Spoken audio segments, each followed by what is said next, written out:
Carbonate? Bicarbonato? Carbonate. Yeah. Let me see what we have. Baking soda. Baking soda we should have. Yeah. Do I know where? No, I know where that's a question, right? Sí, es para las que cambian.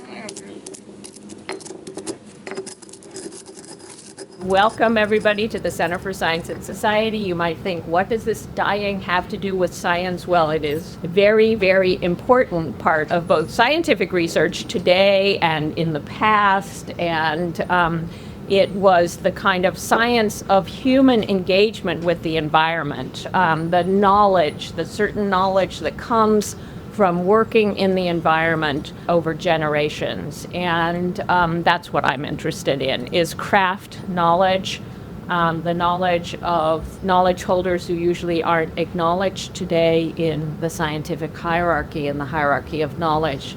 So we are very lucky in the Center for Science and Society to have been supported in a residency for Indigenous knowledge holders to come to Columbia and work in the Making and Knowing Lab with us, where we recreate and reconstruct processes of the past, making processes of the past. So look online for our makingandknowing.org, and you will see all kinds of research that we have done. But today we're here to talk about our Indigenous Knowledge Holders Residency, in which we were deeply, deeply privileged to have Bertha Estrada Huipe with us and her son, Mateo Estrada Huipe.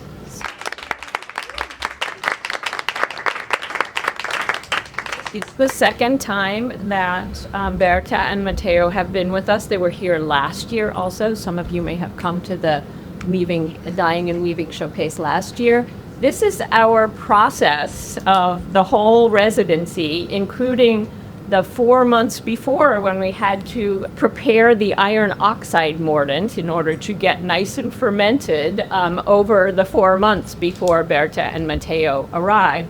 But this is, if you sit here and watch it long enough, you'll see the whole process over the 10 days of making the mordant, which was iron oxide, making the dye baths from dye stuffs. Last year we used oak bark. We used coconut husk.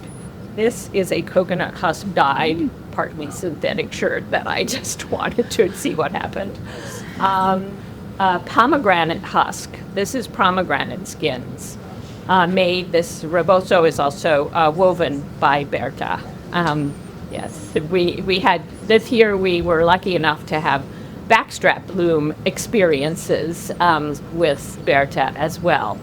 Last year we also did cochineal. You will see that we have some cochineal up here when we all get up to talk about it or to look at it. You can see all of the dye stuffs that we used this year. But last year we used 5 dye stuffs: coconut husk, pomegranate skin, cochineal, oak bark, and what was the 5th one? I don't remember. Cempasúchil, of course, as so-called Aztec marigold, yellow.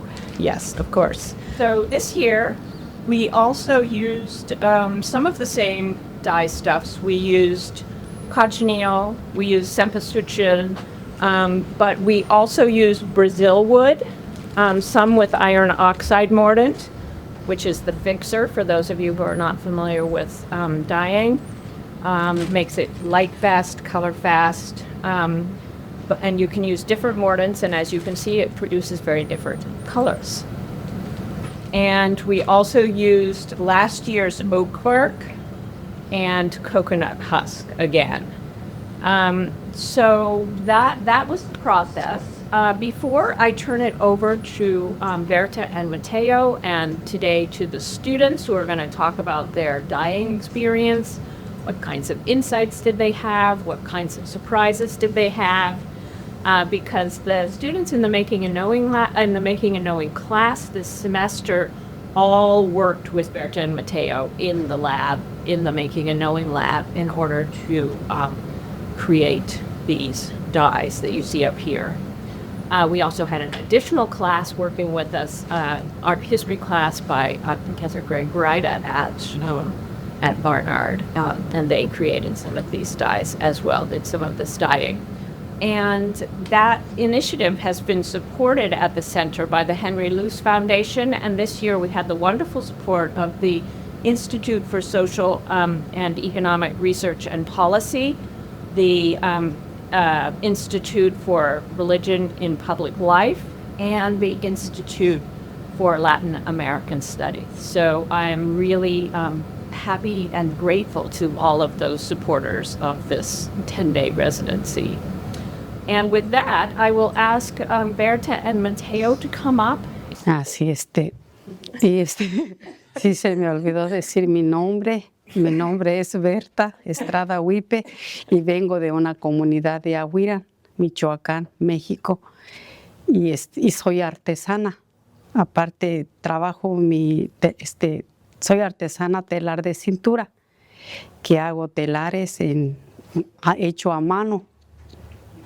She's Bertha Estrada Huipe. She comes from a town called Ahuira in Michoacán.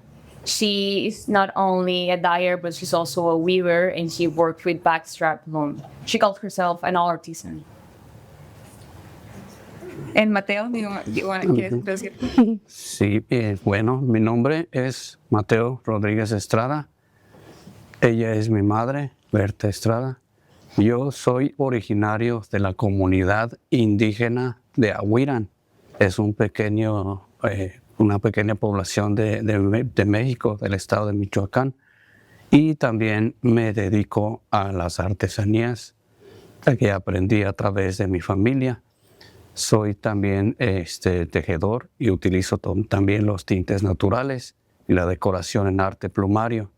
Además de ser artesano, yo estudié en una universidad, soy historiador y es un honor para mí estar aquí porque he aprendido, al igual que mi madre, he aprendido mucho aquí estando en este lugar y es un honor para mí estar aquí. Es algo que yo nunca pensé, ¿verdad? Compartir mis conocimientos y a la vez aprender también de ustedes. And he presents himself as Mateo. He emphasizes that he comes from the indigenous community of Ahuira. He's also a dyer and a weaver. And he's very happy and he's very proud to have shared all this knowledge and to have also learned through this.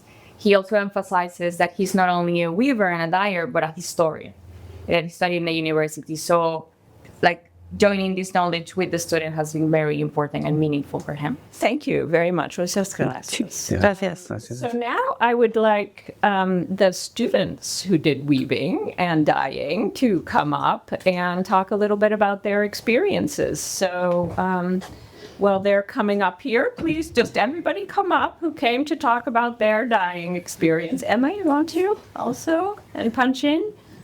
Yeah, it's just wonderful to see the students, becoming enthusiastic about all of this. And of course, as we talked about yesterday in a Dyeing in the Environment event, synthetic dyes are very toxic. There's a huge amount of textile waste from our kind of fast fashion cycle. And to have students become educated about how the textiles are made, where the textiles are made, the kind of labor that is needed, and the kind of water that is needed, the huge amounts of water. I think it really educates people about how we can really live with our environment more sustainably, especially in terms of the kind of massive textile waste. So with that, I will turn it over to all of you. Great. Go ahead. Okay. Yeah. My name is Emma. And then we were vibrant portrait with indigo, which is a really pretty dark blue color. And during the process, I have never done anything before and knew nothing about natural dyes, so this was a really fun learning experience for me. I learned a lot during the process about actually the fermentation process of indigo, and how different acidities and chemicals or processes like that can affect the color of the indigo, which is really interesting. I had no idea about that.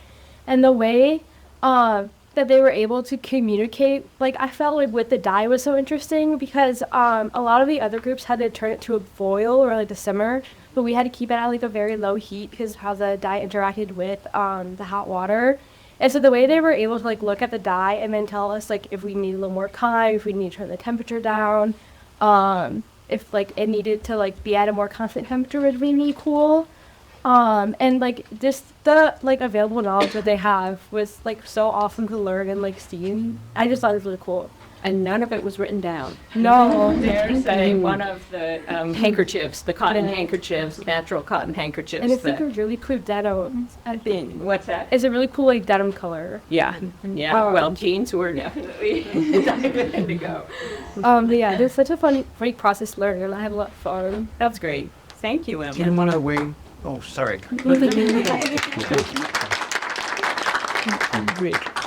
Do you want to wait for questions so they, or can I jump in and ask a Go question? ahead and jump in. Yeah. So was it sort of an intuitive thing for them, and then you guys scientifically figure out how it, or you're just still working on the intuition in terms of the history of how it was done? No, honestly, like they helped us so much. Like we were just kind of there, like learning from them. I like they were like it was honestly so cool. Like they came in, they would come over and help us. Especially because it has to like you're just really like sitting and like staring at the dye for a long time, and then when you put the textiles in, you have to like consistently like mix it. They were able to tell us like so much, and I honestly didn't feel like I was contributing at all. Like I had so much to learn from them. Yeah. Hi everyone, I'm Han Si. I'm the second year master student from the Department of Eastern Asian Language and Cultures. And during the past 2 weeks, I dined with coconut husk and the Brazil wood. When I was dyeing with the coconut husk, it makes me think about the homogeneity and heterogeneity of the raw material, because we are supposed to like add 3 liters of water into the coconut husk, but in our group, our coconut husk somehow absorb more water than we expect. So finally, we have to add more water into it, so it becomes a bit dry and too sticky. And I'm just wondering, like, for the artisans, did they develop certain knowledge or strategies to control the consistency of the raw material? And this week, I dyed with the Brazil wood, and we add the iron of the dye as the mordant. I think when we first heat it, its color is a really beautiful color, a little bit reddish and brown. And yeah, the color of chocolate, it's a little bit brown and purple. And this is unmordanted. Yeah, very light pink colors. And this is mordanted with iron oxide mordant, the fermented concoction that we made more than a year ago now. When we first picked the Brazil wood, it smells it's a very slight smell, just like a smell of tea. But after we boil it for like about 40 minutes and add the mordant, the smell comes really very bad, like a little bit fishy and stinky smell. But generally it's a very interesting experience for me to dye with Professor Pamela Smith and the artists that we have invited. I'm Madeline Luckle. I'm in the Making and Knowing class as well, and I'm in the Art History PhD program. Much of my research interests center on textiles, but I haven't had the chance to kind of dye and weave before, so it was really a wonderful learning experience for me. In terms of, I think both working as a group with the coconut, and then the next week, my kind of smaller group worked with the oak bark. One of the things I was so interested in was kind of the variances of time and how kind of intermittent there was phases of doing, waiting, doing, and how kind of differently things progress depending on the dye or individuals doing it. I also, I was really interested to learn about oak bark, for example, a dye that I wasn't familiar with, unlike indigo. And then I also went to one of the optional weaving experiences this week, which was wonderful. And, I think the idea of temporality and kind of doing motion repeatedly was another theme that came up for me there. But then also just, how complicated all the mechanisms were and trying to kind of visualize that was very interesting for me. Here's an oak bark sample. Oh, yes. And we did, with mordant was another really interesting part of it. Which mordant? Oh, you used the alum. Yes. Yeah, not the iron oxide. Yeah. Great. Thanks, but do you have any examples of brilliant? I don't know. We were working on yesterday. I think because they're leaving today, it's been packed Okay. up. But this is an example of their weaving. Did you backstrap in here, or? You backstrap. Yeah, it was that. That's not backstrap. Yeah, it's backstrap. Oh, it's gorgeous. Yeah, and then Bertha has another one here. Oh, yeah. Oh, that's the show one this. that says So they also use a really distinctive part of their weaving is to use feathers but we don't have any example. There are some at the beginning of this PowerPoint, but wow. Good luck, people.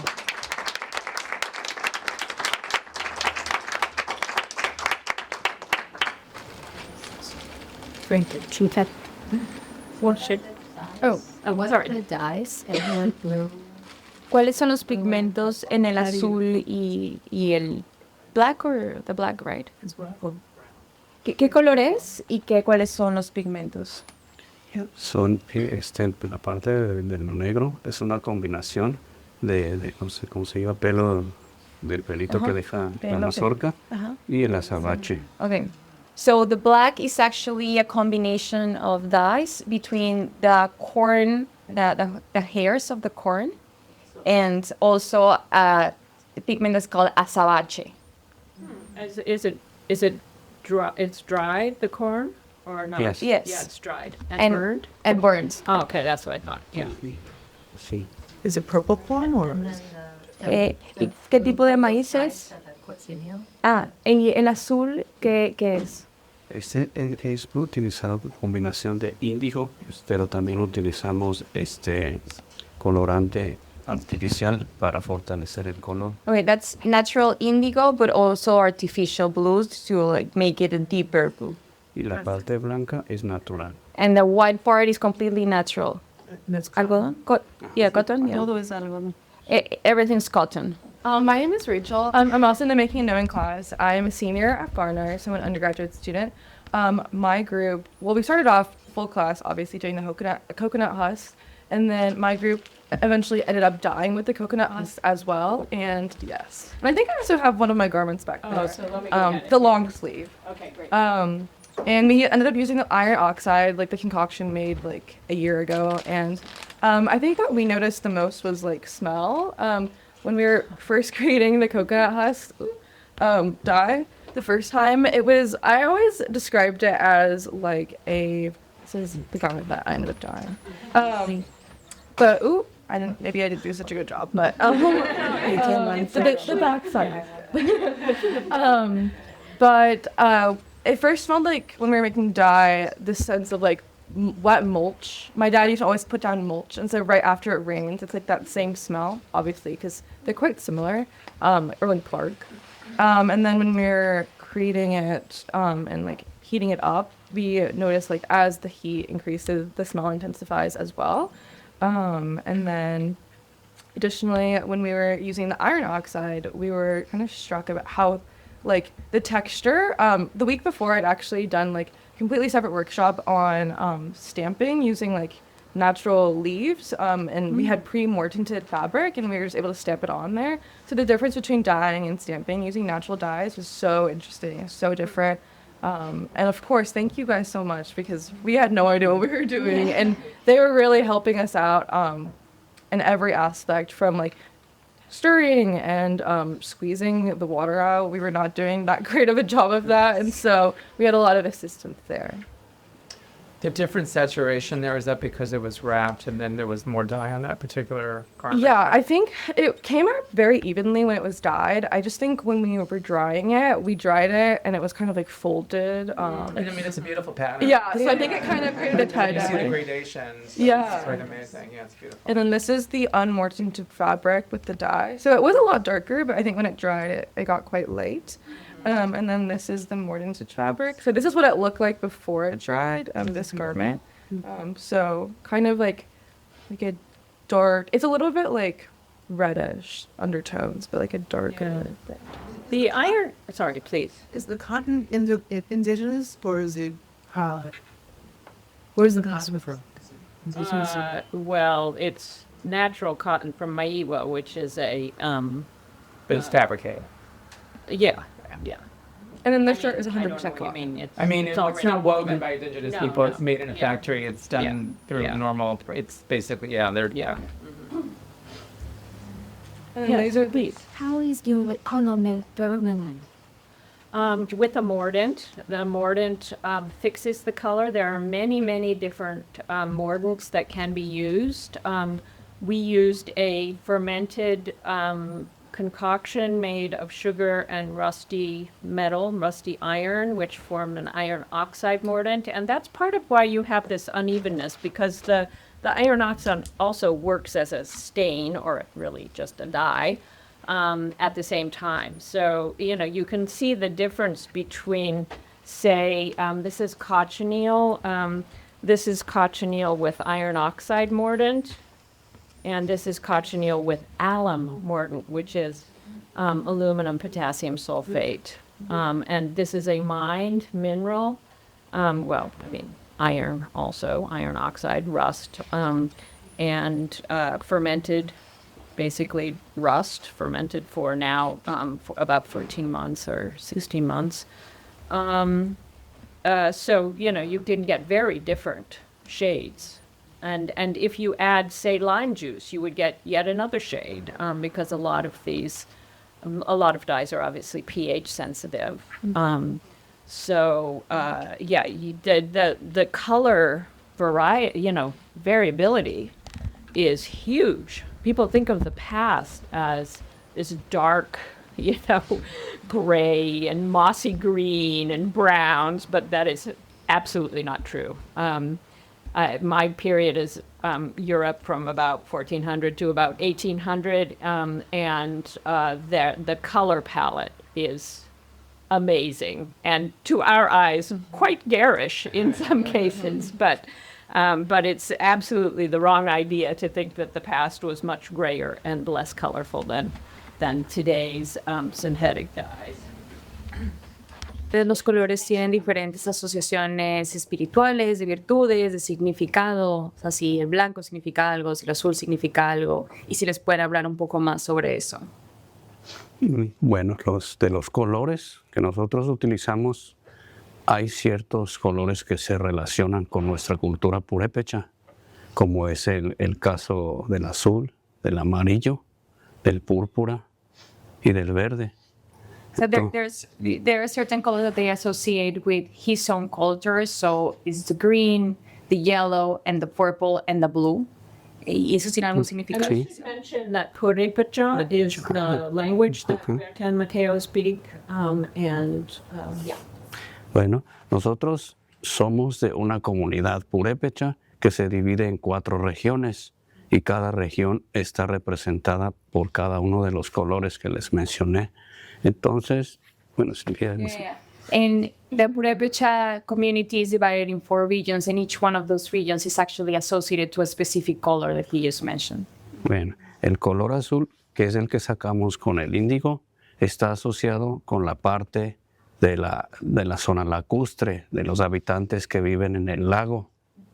So the blue color is associated with the region filled with lagoons and lakes. La parte verde, que nosotros lo obtenemos con el capulín mexicano o cereza, simboliza a los habitantes que viven en la Sierra Purépecha. The green is taken from the capulin, or we call it cherry, but it's more of a grasshopper. No, it was a fruit. Oh, it's a fruit. Oh, Yes. sorry. Yes, thank you very much. Thank you very much. In Capulina, is a bit of a fruit. This is obtained from the Sierra, which is the mountain region, and the green is associated with that color. You were thinking chapulín. Yeah, chapulín. Chapulín insecto, capulín fruta. Ajá, sí. Ahora, el púrpura que se adquiere utilizando diferentes tipos, por ejemplo, podemos obtenerlo con índigo y con palo de Brasil, en nuestro caso, representa otra zona, ¿no?, conocida como la ciénega, y ese color se utiliza para identificar a los habitantes de la ciénega de Zacapu, lugar donde se originó la cultura purépecha. Right. Purple is associated to the origins of the Purépecha culture, and it's the Ciénega region. They obtain it to the mix of two colors, being Brazil wood and Indigo. So here's an example that we did this time. Do we have any more of the students here yet? Had the dye and we heated up the dye again. We had to first it was it's kind of like a huge tea bag. So all of the dye stuff goes into this basin, and so we had to squeeze out all of the dye, put the dye into a pot, heated the dye up, and then once the dye is at a boil, then we'd put and hoard it in, and then our garments in. But we had the samples that we put in before we put it in mortar as well. So the more fabric. Yeah. So that was the iron oxide. The Alan, who worked with Alan. Yeah. Do you want to explain what happened there? Yeah, so for the alum, we soaked our textiles in the alum first and then put them in the dye bath. I honestly don't know the process behind why it was George put that to do them separately. But that's supposed to be me. Yeah, so generally alums are, you have to dissolve it really well. And I tried it by just last year putting the mordant directly into the dye bath. And it produced a very bright color, but it was rather uneven. Obviously, some of the mordant hadn't totally dissolved. And the iron oxide is a really different consistency. It has little pieces of rust in it. So it's really a very different kind of thing. And it also, stains or dyes the fabric as well. So it's a very different mordant to use. So there are different ways of doing it. As in most craft practices, there are many, many different ways. And all artisans will say you can make there are many roads to the same or slightly different results. I saw another question. Ella quiere preguntar si en Michoacán, cómo están las nuevas generaciones con estas prácticas. Si las están continuando, si están abandonándolas, cómo se está relacionando esto. En nuestro caso, en nuestra comunidad, se ha preservado el tejido en telar de cintura porque hay más oportunidades actualmente, hay más opciones para que los más jóvenes, por ejemplo, vayan a la escuela, estudien o busquen un negocio personal, ¿verdad? Pero también el tejido se ha mantenido no tanto para obtener ganancias remuneradas, sino como tradición, como costumbre. Entonces, los más chicos, actualmente hombres y mujeres, ya aprenden a ayudar en las labores a sus mamás, a sus familias, o para hacerse sus propias prendas, para usarlas en la vida cotidiana.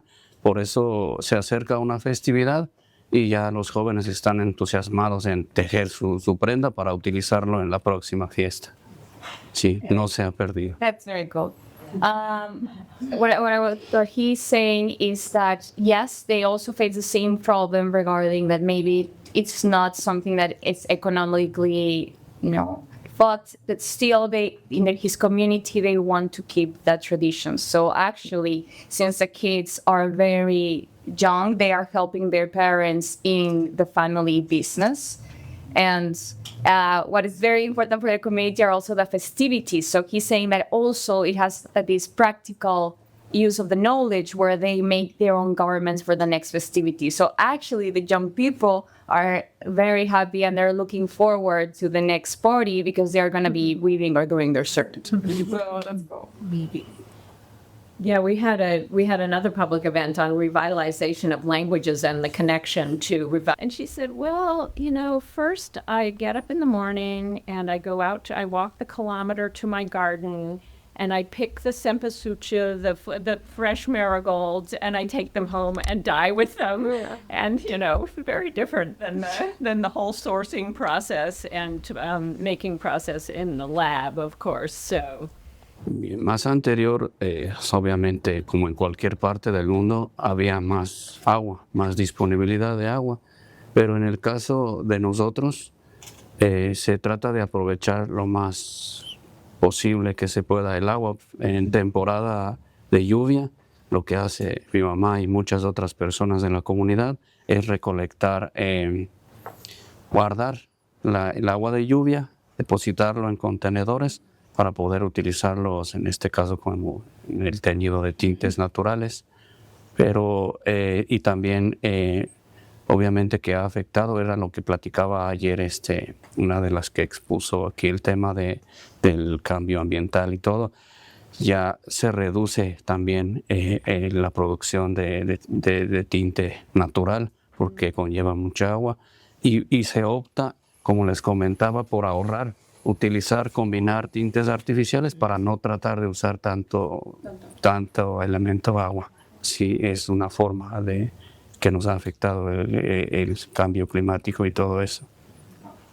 He says that yes, there has been many differences across generations, that before they actually had much more water available, and now it's all about how to keep the water. So he was talking about how Bertha actually collects the rainwater every time it rains, and they have huge spaces where they will be keeping and storing it. So that affects a lot, and not only with the water, but then how it applies to the pigments, because you need a lot of water to be able to do the natural process. So they also use artificial combinations, not just for the depth of the blue that we were talking about, but it also makes he needs to use much less water to produce that blue. So yes, water research is very important. And I just want to include, because it was also part of our experience as students, they also implemented in us the knowledge of keeping the water. And normally we will just fill a base, and with that base we will just be doing our dyes. Do you want to? I'm trying to take them in order. Did you have a question? I've already, let her. Okay, sure. Thank you. Yeah. Can you talk about your fuel usage for heating and maintaining heat? And if you've made any, I love appropriate technology. If there been any innovations that have helped you with fuel conservation, collection and production? Ella, hablando también de todos los materiales, le da curiosidad acerca del calor. O sea, cómo producen el fuego y qué hacen para preservar el fuego. En cuanto al fuego, que se utiliza esencialmente en la preparación de cualquier tinte natural, mi mamá utiliza la leña. Uh-huh. Si nosotros estamos en un bosque, nuestra población está en el bosque y se da mucha la madera, ya a veces recolecta madera. Y hay personas que se dedican a vender leña. Entonces ella utiliza la leña por la siguiente razón. También para tratar de hacer el procedimiento de una sola vez y que no tenga que estar utilizando más leña, por ejemplo, sino que trata de hacerlo todo junto en un recipiente grande como el que les mostraron allá en la presentación. Y es el mineral que se utiliza, no se utiliza gas. Right. They don't use natural gas, they only utilize bark that they recollect locally. Mm-hmm. And they also are very conscious about it, and that's why they use such big bases to create the dyes, so they can do all the dye in one single burning without needing to be constantly filling it up. And I'm just gonna add, it's also a very quick process because of the heat. For example, in here we will need to take maybe 40 minutes to make a dye, but Bertha always said that they use 5 to 10 minutes to create it once they were back there. So. Yeah, we had to use hot plates in the lab.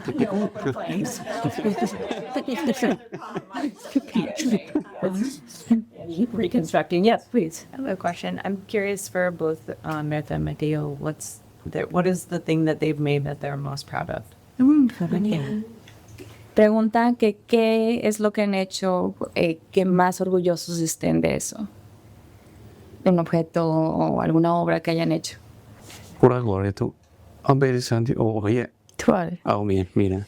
Pues de en sí, todo es un orgullo en primer lugar porque es una forma de preservar nuestras artesanías ancestrales que tienen más de 400 años de historia en la comunidad.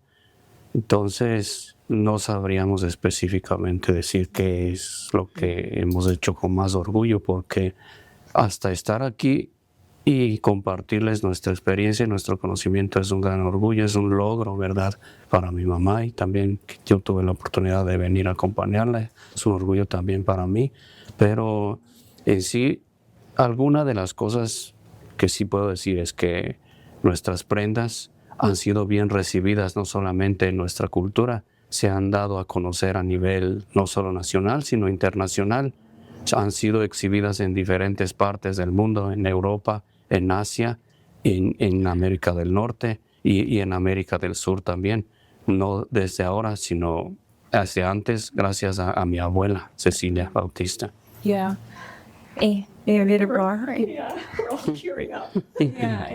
It's beautiful. He says that he cannot select one single piece that fills him with pride, because just continuing on that traditions is what fills him with pride. Even being here right now, sharing his knowledge fills him with pride. Like for him, it's very important that his garments that he has made have been exhibited throughout the world, Europe, Asia, North America, South America. And not only from his generation, it's a third generation, but starting since his grandmother, Cecilia Bautista.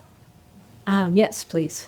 I'm curious to know more about the iron oxide. You said that the mordants you use to fix the color. All sugar used to be in cones in the past, and we scraped it off to have deer sugar.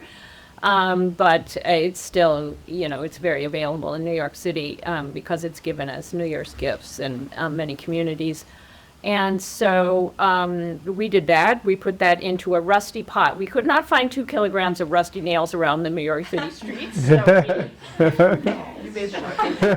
we used a very, very rusty iron pot that we had from a previous experiment. And then we were supposed to just let it sit. And so we opened it up after 4 months. If you sit here and watch this, you'll see that it's various phases of fermentation. So it began to ferment, and it was a wonderful molasses smell with a little rusty nail smell in there.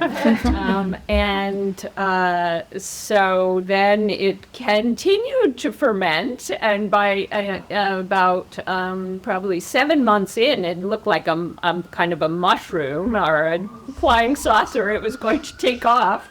It really, gained a life of its own. And it still smelled, this amazing smell, and looking for those photos. But, so then it, had this big kind of foamy thing on top. And so when Bertha arrived this time, she stirred it down in, and the smell was, as my colleague Greg Bright has said, like bile. I said like vomit. And so that's what we used this year. Sí, pues primeramente porque es necesario, ¿verdad? Lo que aprendimos es parte, digamos, de los ingredientes que llevan los tintes ahí. Lo aprendimos a través de nuestra abuela. Y en segundo lugar, porque está disponible también desde el lugar de donde somos. Sí. Yeah, it is a matter of tradition and availability. Since his grandma, they have been using iron oxide, and also in the community is widely available. It's widely available. ¿En minas o en...? ¿De dónde lo sacan? It's just rust. So it's made with rusty iron. Oh. Yeah, iron. Solo lo oxidado. Sí. Sí, pues todo lo oxidado funciona, ¿verdad? Se recolecta y ya se sumerge y se prepara, como lo explicaba la And they doctora. just grab all the rusty things so they can find and hold them. Yeah. Es como más tradicional, ¿no? Los tintes están asociados a los artesanos.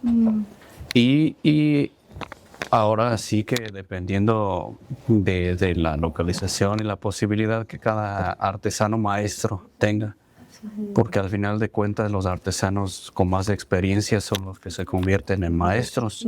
Y es a través de ellos que los más jóvenes adquieren los conocimientos. En el caso de mi mamá, ella ha tenido oportunidad de enseñarnos a nosotros, a sus sobrinas, a sus hermanas, y ella también a su vez lo aprendió de mi abuela, que fue la que le pasó de generación tras generación el conocimiento que se comparte, aunque existe también la posibilidad de que algún estudiante de fuera de la comunidad llegue y quiera aprender, también es posible eso. So he says that it is mostly family-based knowledge is the most traditional way of inheriting knowledge. She learned from her mother-in-law. She taught her nieces, nephews, sons. But also there are some lead artisans that if they are available, they open to other members of other communities to come and learn about either dyeing or weaving. Yes, please. I've been doing in Spanish. Of course, yeah. Prepararse en el proceso de teñir, hace daño al piel de la mano. ¿Hacéis algo para proteger las manos tradicionalmente o, por ejemplo, en el lab con los guantes? No sé si tratar de proteger las manos. And I was asking if during the process of dyeing, does dyeing in hot water or in the dye damage the skin of the hand? And what do Mateo and Bertha do to protect the skin of their hands traditionally or using gloves like in the lab? En nuestro caso, la mayor parte o las mayores veces que hemos trabajado con los tintes no utilizamos guantes salvo por el óxido, sí, por el fierro oxidado, ¿verdad? Porque es muy fuerte y si se pega en la piel es muy difícil de retirarlo. Ahí sí utilizamos guantes, pero en la mayoría de los tintes como tal, no.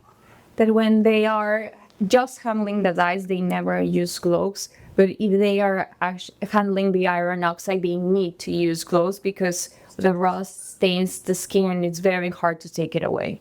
But it's not only with the iron oxide. Any other questions? We want to give you all a chance to get up and, oh yes, Matt, please. Thank you. This thank you to Bertha and Mateo. Actually, I'd be curious what you think the biggest difference is between what you do at home and what you've been doing here, and how that affects the colors that you get. Pues sí, tú lo vas a decir, pero sí pregunta la diferencia entre allá y aquí, ¿verdad? Bueno, la diferencia es que aquí mayormente utilizamos ya materiales secos. Por lo tanto, los resultados fueron un poco diferentes a los de allá en casa, ¿verdad? Porque allá utilizamos materiales más, bueno, de hecho frescos en su mayoría, y los colores son más puros, son más vivos, pero al final se logró el resultado que esperábamos, que era el que aprendieran y que tuvieran al final de cuentas algo que resulta de los tintes, ¿verdad? Pero sí es la diferencia que vimos. Probablemente si tuviéramos oportunidad de una recolección acá de materiales frescos, obviamente el resultado sería el mismo porque fue el mismo procedimiento, pero sí fue la principal diferencia que vimos.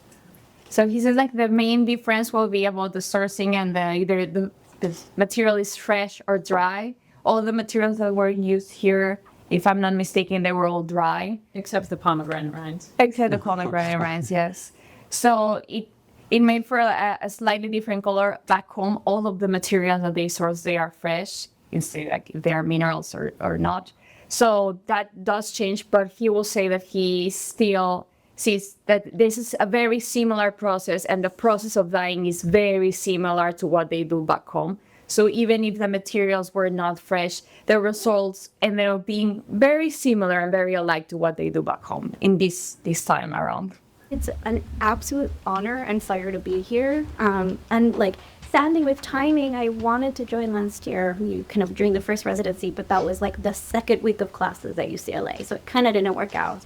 But I got to kind of hear from afar all of the kind of like amazing work and just like sharing of knowledge and kind of appreciation and curiosity around materials and textiles. And so to be able to actually participate in that this past week has been really, really special. And to get to know from Mateo and Bertha and all of the amazing people and students involved in the dyeing residency has been really, really amazing.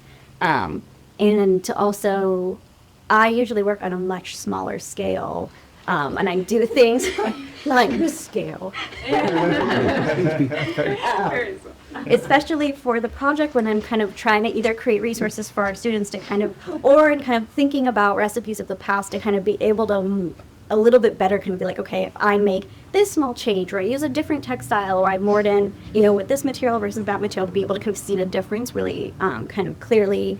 But when I've done things on a much larger scale because I want to knit something for like as precedents or to give it away, it's a much kind of more similar process of kind of really being cognizant of like, okay, how expensive are all of the materials, how much like even just like sourcing can I have where I am, how much water am I using, is there still a little bit left in the dye bath that I can kind of keep using it and just be able to see the kind of range of colors in that way.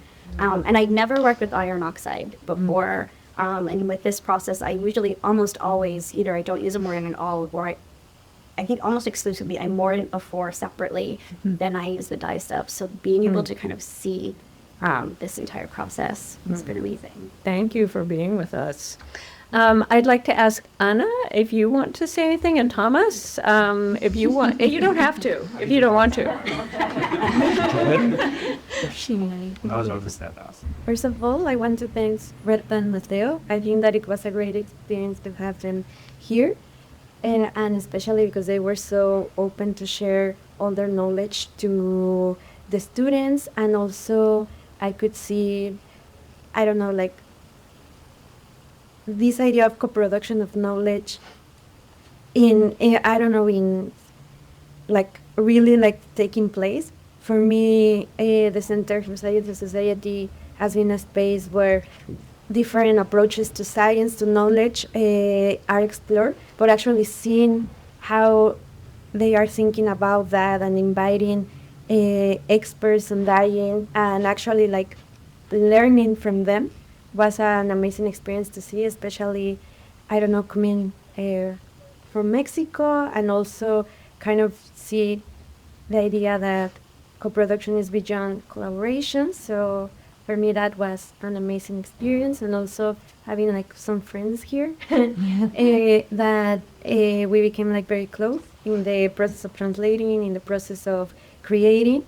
So it's also about creating community. So now I think that I have not only community here at the center, but also at Michoacán. So muchas gracias por todo. Why don't you say a little bit about your own work? Yeah, and just who you are and what you're working on here. Well, I'm a PhD student here at the History Department. I'm working with both Pamela and Esmir and Caterina Pisigoni. What I do is study the materiality of colonial codices, especially those who were created using a mate. And I'm trying to see why, even if the Spanish authorities in colonial Mexico around the 17th century were asking indigenous populations to use stamp paper, why they keep using a mate paper to write down their legal and their territorial documents. So that is my project about. Yeah, wonderful. Thank you. Thank you. Ninive, do you want to say a word about who your experience is? Well, I'm a PhD student from the Latin American and Agricultural Cultures departments. I graduated from art history and archaeology here at the master's and came back. And if I can talk about something, it's about how these experiences set other things in motion. I had the opportunity of actually knowing Pamela and knowing that a community through last year's residency. But after that, all of these like new knowledge started like dying, started like impacting on my own research. So what I do is how the contact with Mesoamerican art objects start developing the early discourses of human rights. And I also like it. And I think I would say I was very focused on more of the Spanish and Italian and whatnot documents, but after the residency, I actually started paying attention to the Florentine Codex, which made me start studying Nahuatl. So since the summer, I'm taking Nahuatl classes with a professor that was actually invited on Friday, Eduardo de la Cruz. So it completely started changing my own approach to my field, but also made me see that to keep these things alive, we need to add oxygen to them.